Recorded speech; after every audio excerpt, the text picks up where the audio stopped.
And for more, we are joined by Tracy Walder tonight, NewsNation national security contributor and former CIA officer and FBI special agent. Tracy, thank you so much for joining us on this case.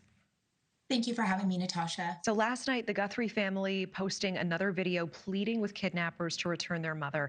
You've said it sounds as if they're almost speaking in coded words here. Let's take a listen to this together.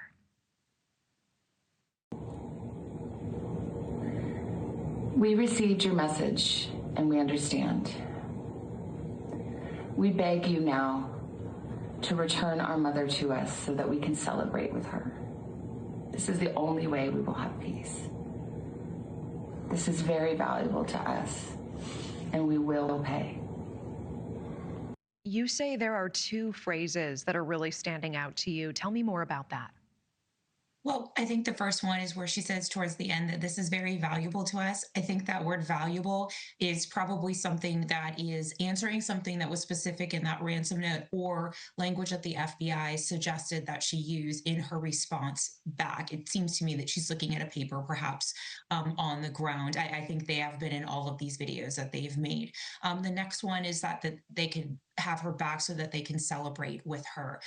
In my opinion, it's a very thoughtful choice of words. Instead of saying we just want our mother back because we love her, they're saying they want to celebrate with her. So what that means, obviously, I don't know, but those are two ways to say those phrases that, in my opinion, are not common. And so I believe that they are answering very specific things in that ransom letter. And you say their demeanor also feels different in this video compared to previous videos. Tell me more. Yeah, so I'm pretty clear that I don't read body language. I think it's inappropriate to do in a very, I guess, traumatic situation that truly none of us, I hope, are ever in. But I do feel that in this video, they seem almost a bit defeated.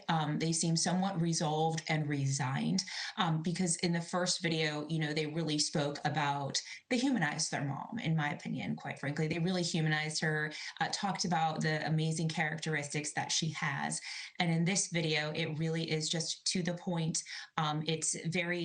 It has emotion, but it's emotionless, if that makes any sense. In the first one, there was a lot of tears. And in this one, they've almost just resigned themselves. There have been at least 3 ransom notes that we know of sent to various media outlets and family members, some describing insider details about the crime scene that the public would not know. We know KOLD News receiving 2 communications from an anonymous online tip system. The one sent just before noon yesterday did not have demands, nor did it have proof of life. And then hours later, the Guthries post this video.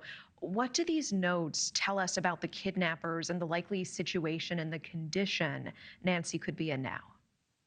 So in my opinion, I believe that these kidnappers, essentially know what they're doing, and they know that the more communication that they have with the family, with law enforcement, with news media, the more they open themselves up to, I guess, being caught. So they're really minimizing the amount of communication because we've seen 2 videos, 2 of the 3 that have been posted by the family are all about trying to open up lines of communication.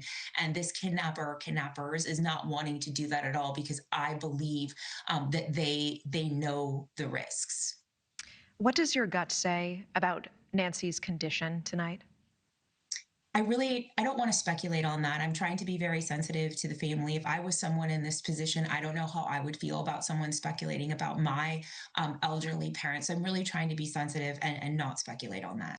Thank you for watching. Subscribe below and download our NewsNation app right now on your phone, and you will get fact-based, unbiased news for all Americans.